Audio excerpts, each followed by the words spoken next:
Bismillahirrahmanirrahim. Assalamualaikum warahmatullahi wabarakatuh. Innal hamdalillah nahmaduhu wa nasta'inuhu wa nastaghfiruhu wa na'udzu billahi minasy syururi anfusina wa min sayyiati a'malina. May yahdihillahu fala mudilla lahu wa may yudlil fala hadiya lahu. Asyhadu an la ilaha illallah wa asyhadu anna Muhammadan abduhu wa rasuluh. Amma ba'du. Pertama-tama, marilah kita panjatkan puja dan puji dan syukur atas kehadirat Allah Subhanahu wa Ta'ala yang telah memberikan rahmat dan karunia-Nya, sehingga kita masih diberikan kesempatan untuk berpuasa pada bulan ini. Tak lupa sholawat serta salam semoga tetap tercurahkan pada Nabi junjungan kita, Nabi besar Muhammad Sallallahu Alaihi Wasallam, sang Nabi yang telah membawa kita dari zaman kegelapan menuju zaman terang benderang seperti saat ini. Perkenalkan, saya Fatimah Febrianti Mustafa dari Program Studi Pendidikan Matematika Universitas Surya Kencana. Baiklah, saya akan membahas tentang sabar berbuah manis.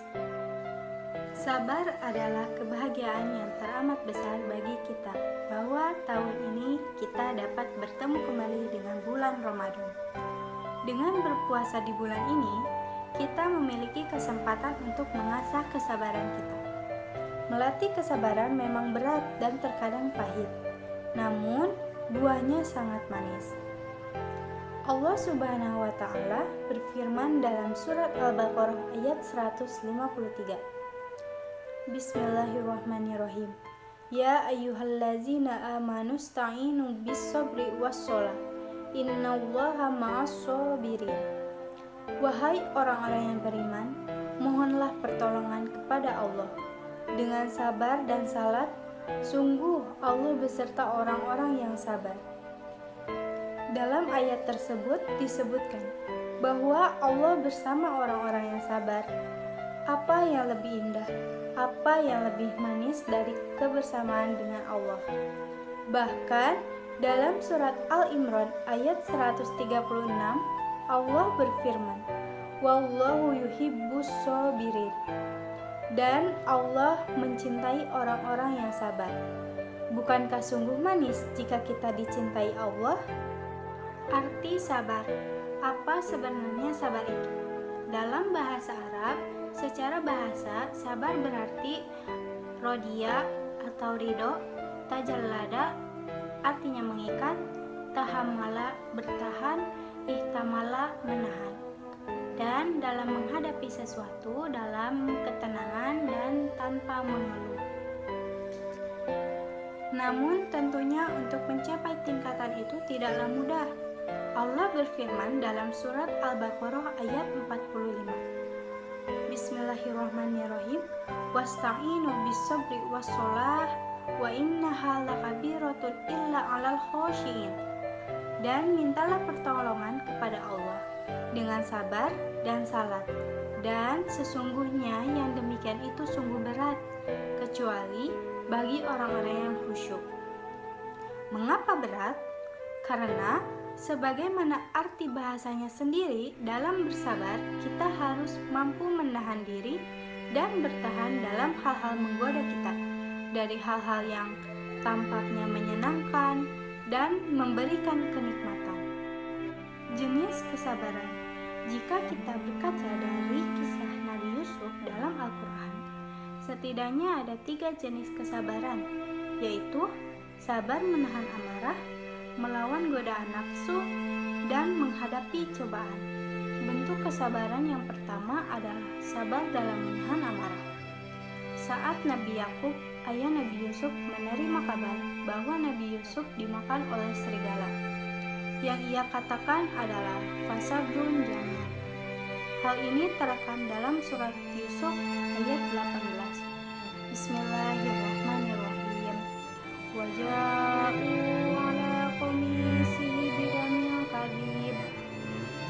Qala bal sawwalat lakum anfusukum amra.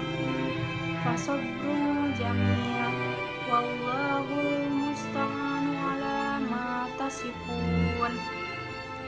Artinya, Dan mereka datang membawa baju gamisnya yang berlumuran darah, dengan darah palsu. Yakub berkata, sebenarnya hanya dirimu sendirilah yang memandang baik urusan yang buruk itu. Maka hanya bersabar itulah yang terbaik bagiku. Dan kepada Allah saja memohon pertolongannya terhadap apa yang kamu ceritakan. Kesabaran menahan amarah juga ditunjukkan oleh Nabi Yusuf. Di penghujung kisah Nabi Yusuf, saat Nabi Yusuf telah menjadi orang besar, para saudaranya yang dahulu kini meminta maaf kepadanya. Beliau tidak memarahi ataupun mencaci maki. Justru beliau berkata, sebagaimana terekam di dalam Al-Quran, qala la tasriba alaikum al-yawm yaghfirullahu lakum wa huwa arhamur rahimin. Yusuf berkata, pada hari ini tidak ada cercaan terhadap kamu. Mudah-mudahan Allah mengampuni kamu, dan Dia Maha Penyayang di antara para penyayang. Yusuf ayat 9. Bayangkan, bukan hanya tidak mencela, beliau bahkan mendoakan dan menghibur saudara-saudaranya tersebut. Luar biasa tingkat kesabaran yang beliau tunjukkan. Dan sungguh tepat momentum Ramadan ini kita gunakan untuk lebih bersabar dalam menahan amarah. Dalam kitab Sahih Muslim, kita menemukan hadis Rasulullah SAW yang diriwayatkan oleh Abu Hurairah.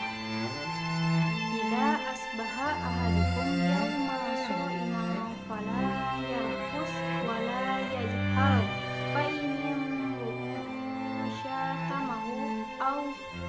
au qatalahu falyakul inni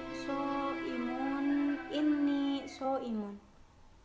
Artinya, jika salah seorang di antara kamu berpuasa, hendaklah dia tidak berkata-kata yang kotor ataupun melakukan perbuatan yang bodoh. Dan jika ada seseorang yang mencelanya atau mengajaknya bertengkar, maka hendaklah ia berkata, sesungguhnya aku seorang yang berpuasa. Sesungguhnya aku seorang yang berpuasa. Hadis riwayat Muslim. Tentu tidak mudah dan tidak ringan menahan amarah. Yang kedua, kita harus sabar melawan godaan hawa nafsu. Ketika Nabi Yusuf beranjak dewasa, ia sempat digoda oleh seorang wanita untuk melakukan sesuatu yang dilarang oleh Allah Subhanahu wa Ta'ala. Bagaimana sikap beliau? Beliau berlindung kepada Allah dan berlari menjauhi godaan itu. Dalam surat Yusuf ayat 23, Allah menceritakan kisah ini. Bismillahirrahmanirrahim. Wa rawadathu allati huwa fi baitiha an nafsihi wa ghallaqatil abwaba wa qalat haytalak qala ma'adallahi innahu rabbi ahsana maswaya innahu la yuflihud dzalimun. Artinya, dan perempuan yang Yusuf tinggal di rumahnya menggoda dirinya, dan dia menutup pintu-pintu, lalu berkata, marilah mendekat kepadaku. Yusuf berkata, aku berlindung kepada Allah, sungguh Tuanku telah memperlakukan aku dengan baik. Sesungguhnya orang yang zalim itu tidak akan beruntung. Yang ketiga, kita juga harus sabar dalam menghadapi musibah atau cobaan. Dalam surat Yusuf, Allah mengisahkan bagaimana sang raja bermimpi melihat 7 ekor sapi betina yang gemuk dimakan oleh 7 ekor sapi betina yang kurus, 7 tangkai gandum yang hijau, dan 7 tangkai lainnya yang kering. Nabi Yusuf mentakwilkan mimpi itu sebagai berikut. Yusuf berkata, agar kamu bercocok tanam 7 tahun berturut-turut sebagaimana biasa. Kemudian apa yang kamu tuai, hendaklah kamu berikan di tangkainya kecuali sedikit untuk kamu makan. Kemudian setelah itu akan datang 7 tahun yang sangat sulit, yang menghabiskan apa yang kamu simpan untuk menghadapi tahun sulit, kecuali sedikit dari apa bibit gandum yang kamu simpan. Setelah itu akan datang tahun di mana manusia diberi hujan dengan cukup, dan pada masa itu mereka meremas anggur. Quran Surat Yusuf ayat 47-49. Dapat kita lihat bahwa dengan kesabaran mereka akhirnya bisa melewati cobaan berupa masa-masa yang sulit. Dan 7 tahun yang sulit itu saat dilewati dengan penuh kesabaran akhirnya membuahkan tahun yang manis. Demikian ceramah Ramadan yang dapat saya sampaikan pada kesempatan ini. Semoga dapat bermanfaat bagi kita semua dan dapat kita aplikasikan dalam kehidupan sehari-hari. Lebih dan kurangnya mohon dimaafkan. Yang benar datangnya dari Allah Subhanahu wa Ta'ala yang Maha Besar, dan yang salah, hilaf atau keliru itu datangnya dari saya pribadi sebagai manusia biasa yang tidak pernah luput dari salah, hilaf, dan dosa. Sekian dan terima kasih. Wassalamualaikum warahmatullahi wabarakatuh.